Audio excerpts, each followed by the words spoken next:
Hello everyone.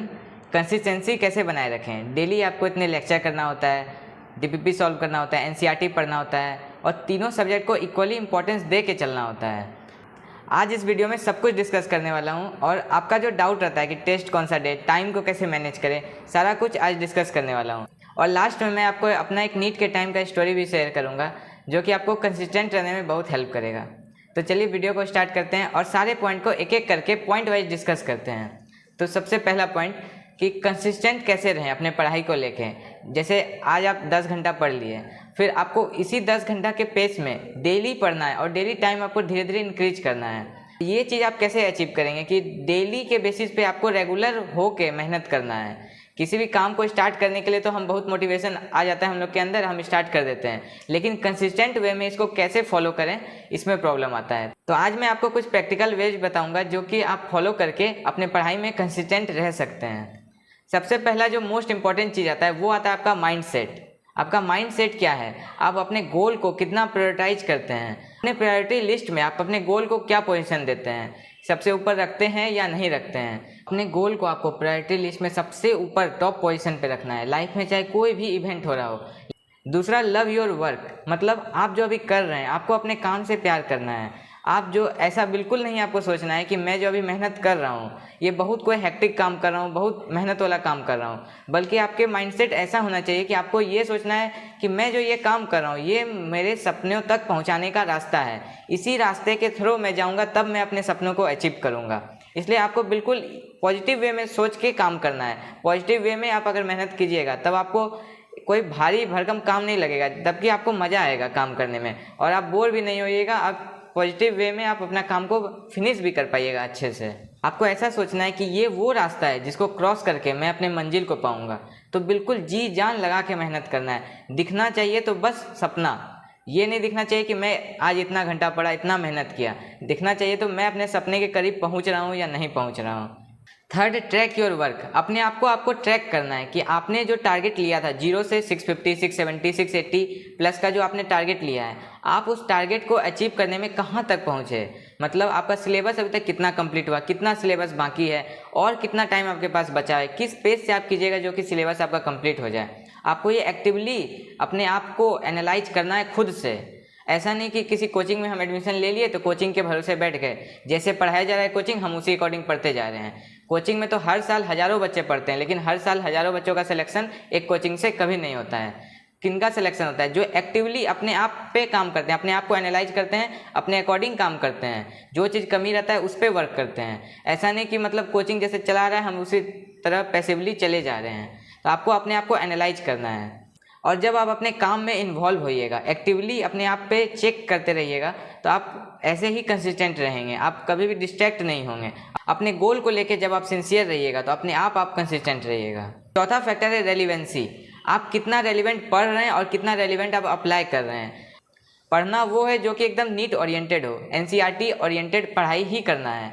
और पढ़ाई तो एनसीईआरटी ओरिएंटेड हो जाता है, लेकिन प्रॉब्लम मेनली कहाँ आता है? प्रॉब्लम मेनली आता है आपको टेस्ट देने में। इसलिए तो आप बार बार पूछते हो कि भैया टेस्ट कौन सा दें। टेस्ट सीरीज आपको एक ऐसा सजेस्ट करो जिसमें कि क्वेश्चन प्योरली एनसीईआरटी बेस्ड हो और न्यू एनटीए के पैटर्न के अकॉर्डिंग हो, जो कि अभी करेंटली जिस टाइप का क्वेश्चन आ रहा है उस टाइप का क्वेश्चन हो। तो मैं आपको एक टेस्ट सीरीज सजेस्ट करना चाहता हूँ, वो है ब्रह्मास्त्र टेस्ट सीरीज। कुछ टेस्ट सीरीज मैंने देखा, खुद से सॉल्व भी किया, मुझे ये टेस्ट सीरीज सबसे ज़्यादा रेलिवेंट लगा।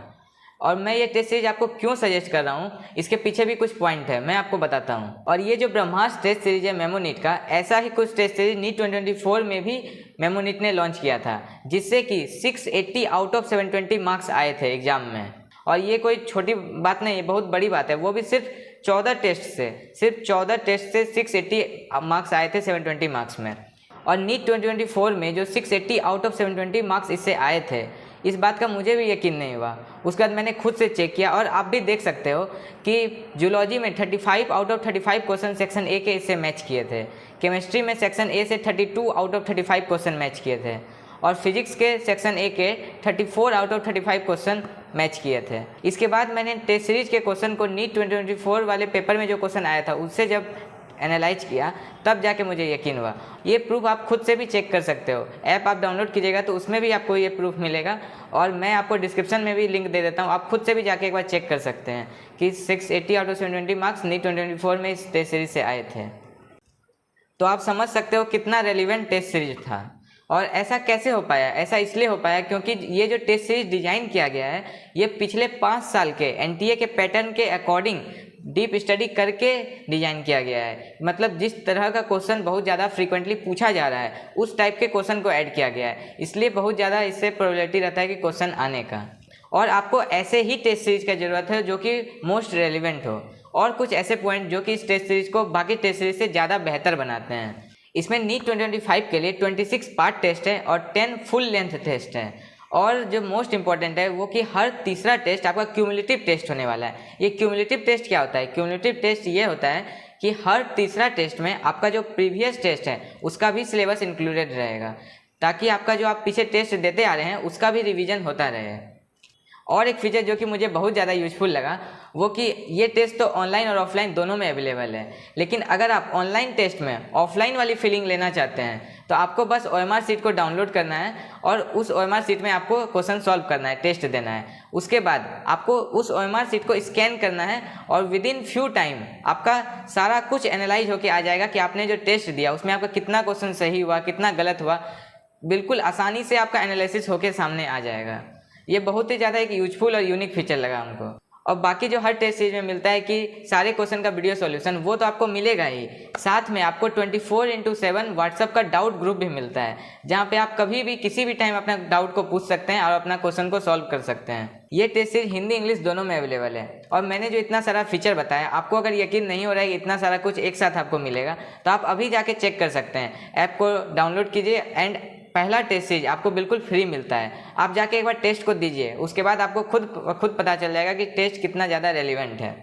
एंड ऐप का लिंक डिस्क्रिप्शन में है। एंड अगर आप AMAN20 कोड यूज करते हो टेस्ट सीरीज को परचेज करते टाइम, तो आपको एक्स्ट्रा 20% का डिस्काउंट मिलेगा। So go and check out, link is in the description. तो चलिए वापस आते हैं अपने वीडियो पे। 5वां पॉइंट है रिवार्ड योरसेल्फ। आपको डेली टारगेट बनाना है। डेली मीन्स डेली टारगेट बनाना है, और उस टारगेट को पूरा करने के बाद अपने आप को आपको खुद से रिवार्ड करना है कि हाँ मैंने आज टारगेट पूरा कर लिया तो इसलिए मुझे ये रिवार्ड मिलता है। जैसे मैं एग्जांपल बताता हूँ, जैसे आपने आज 10 आवर पढ़ने का टारगेट रखा और आपने अगर 10 आवर पढ़ के कंप्लीट कर लिया तो अपने आप को आप वो रिवार्ड दे दीजिए। जैसे आपने आज रखा कि मैं 100 क्वेश्चन फिजिक्स का सॉल्व करूँगा, 100 क्वेश्चन केमिस्ट्री का सॉल्व करूँगा, तो अगर आपने क्वेश्चन सॉल्व कर लिया तो अपने आप को आप रिवार्ड दीजिए। रिवार्ड में कुछ भी दे सकते हैं, कुछ खाने पीने का, कुछ घूमने का, किसी से बात करने का, कुछ भी दे सकते हैं। जैसे आज मैं अगर पूरा कर लिया टारगेट तो मैं आज ये चॉकलेट खाऊंगा, आज मैं ये केक खाऊंगा, या मैं यहाँ पे घूमने जाऊँगा, या किसी ऐसे इंसान से बात करना चाहते हैं तो उसे आज मैं 5 मिनट बात कर लूँगा। ऐसे करके आप कुछ भी रिवार्ड दे सकते हैं। इससे आपका क्या एक फ्लो बना रहेगा और आपको एक मोटिवेशन मिला रहेगा कि हाँ हमको जल्दी से टारगेट कंप्लीट करना है, ताकि ये आपको पुश करता रहेगा अपने टारगेट को कंप्लीट करने के लिए। और 6th पॉइंट, आपको एक प्रॉपर प्रैक्टिकल शेड्यूल बनाना है और एनी हाउ इसको फॉलो करना है। किसी भी तरह से आपको मतलब ये ठान लेना है कि मैंने जो शेड्यूल बनाया है इसको मैं फॉलो करके रहूँगा। तो आपको जो टाइम टेबल या शेड्यूल जो बनाना है वो बिल्कुल भी हैक्टिक नहीं होना चाहिए, मतलब बहुत छोटे छोटे ड्यूरेशन का नहीं होना चाहिए। जैसे 5 से 5:30 ये करूँगा, 5:30 से 6 ये करूँगा, 6 से 6:30 ये करूँगा, इस तरह का आपको शेड्यूल नहीं बनाना है। एक बड़ा ड्यूरेशन वाला शेड्यूल बनाना है। जैसे मैं अपना बताता हूँ कि मैंने किस टाइप का शेड्यूल बनाया था अपने नीट प्रिपरेशन के टाइम।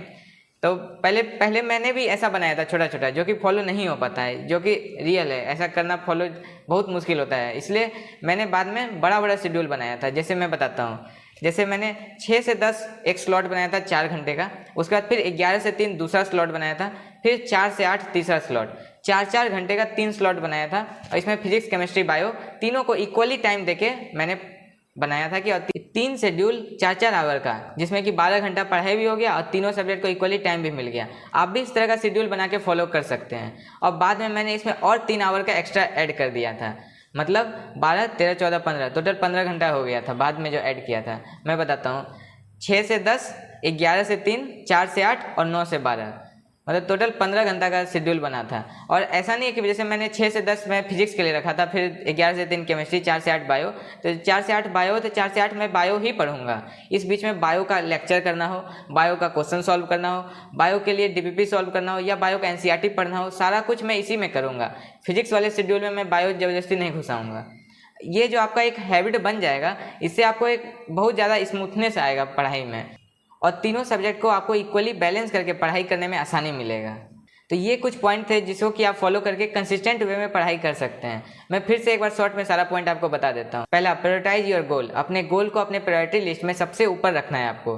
दूसरा, लव योर वर्क, अपने काम से आपको प्यार करना है। ऐसा नहीं सोचना है कि मैं बहुत मेहनत कर रहा हूँ, बहुत हेक्टिक काम कर रहा हूँ, बहुत मुश्किल वाला काम कर रहा हूँ, बल्कि ऐसा सोचना है कि मैं जो काम कर रहा हूँ वो मुझे गोल ओरिएंटेड है और इससे करके ही मैं अपने ड्रीम को पाऊँगा। ऐसा सोच के आपको काम करना है। तीसरा, trace your work and analyse your work, कि आप जो काम कर रहे हैं वो आपके ड्रीम के ओरिएंटेड है या नहीं। आपको एक्टिवली पार्टिसिपेट करना है, एक्टिवली अपने आप को रिकॉल करना है, एक्टिवली अपने आप को एनालाइज करना है कि आप कितना अभी तक सिलेबस कंप्लीट कर लिए, कितना आपका बाकी है, कैसे कैसे आपको फॉलो करना है अपने आप के अकॉर्डिंग। और चौथा, रेलिवेंसी, आप जो पढ़ाई कर रहे हैं वो कितना रेलिवेंट है, और टेस्ट जो दे रहे हैं जो कि बहुत इंपॉर्टेंट होता है किसी भी प्रिपरेशन में, वो रेलिवेंट है या नहीं है। पांचवा, रिवार्ड योरसेल्फ, डेली आपको टारगेट बनाना है और टारगेट कंप्लीट होने पर अपने आप को आपको रिवार्ड देना है। And six, make proper practical schedule and try it to follow in anyhow, आपको एक प्रॉपर टाइम टेबल बनाना है, बड़े बड़े शेड्यूल वाला, एकदम छोटा छोटा शेड्यूल वाला नहीं, और उसको किसी भी तरह से फॉलो करने का कोशिश करना है। ये कुछ 6 पॉइंट है जिसको कि आप फॉलो करके एक कंसिस्टेंट वे में पढ़ाई कर सकते हैं। मैंने जो स्टार्टिंग में बताया था कि मैं अपना एक एक्सपीरियंस शेयर करूँगा कि मैंने जो 12th के साथ अपेयरिंग में नीट दिया था, जिसमें कि मेरा मार्क्स 314 आया था, आपको तो पता ही है। तो उस टाइम मेरा क्या हुआ था कि जब मैंने बोर्ड दिया था उसके बाद 1-1.5 महीना का गैप मिला था नीट एग्ज़ाम में, लेकिन उस टाइम मेरे माइंड में क्या था कि इस बार तो मैंने प्रिपरेशन किया ही नहीं है, तो इस बार मेरा तो नहीं होगा, हमको 1 साल का ड्रॉप लेना ही पड़ेगा। तो उस टाइम क्या किए थे कि पढ़ाई बिल्कुल ही छोड़ दिए थे, मतलब बहुत कम पढ़ते थे। जितना बोर्ड में पढ़ के गए थे उतना भी मेहनत हमको नहीं लगता है किए होंगे नीट एग्ज़ाम में, जिसके चलते इतना कम मार्क्स आया। और उसके बाद जो 1 साल का ड्रॉप लिए जिसमें कि मेरा मार्क्स 638 आया, उसमें ऐसा क्या हुआ था, उसमें मेरा गोल बिल्कुल क्लियर था कि हाँ मुझे इस बार नीट निकालना ही है एनी हाउ। तो दूसरी बार में ऐसा क्या था जो कि मेरा नीट निकल गया, उस समय मेरा माइंडसेट क्लियर था, उस समय मेरा बिल्कुल गोल क्लियर था कि एनी हाउ हमको नीट निकालना ही है, चाहे कुछ हो जाए, कुछ भी, मतलब मैं कितना भी मेहनत करने के लिए रेडी हूँ, कितना भी मेहनत करना पड़े, ये मेरा लास्ट अटेम्प्ट होने वाला है, मैं इस बार ही नीट निकाल के रहूँगा। बिल्कुल जब मेरा माइंडसेट क्लियर था तो मेरा नीट निकल गया। इसलिए मैं बोलता हूँ माइंडसेट बहुत ज़्यादा इंपॉर्टेंट होता है। आप जब अपने पूरे दिल दिमाग से सोच लोगे, ठान लोगे कि हाँ हमको निकालना ही है, और उसके लिए आप कितना भी मेहनत करने के लिए रेडी हो, तो आपका ज़रूर नीट निकलेगा। नीट क्या, कोई भी एग्ज़ाम आपका निकल सकता है जब आप अपने आप से अंदर से पूरा तैयार हो कि हाँ हमको इस एग्ज़ाम को निकालना ही है। इसलिए कोई भी काम को करने से पहले अपने माइंडसेट को बिल्कुल क्लियर रखिए।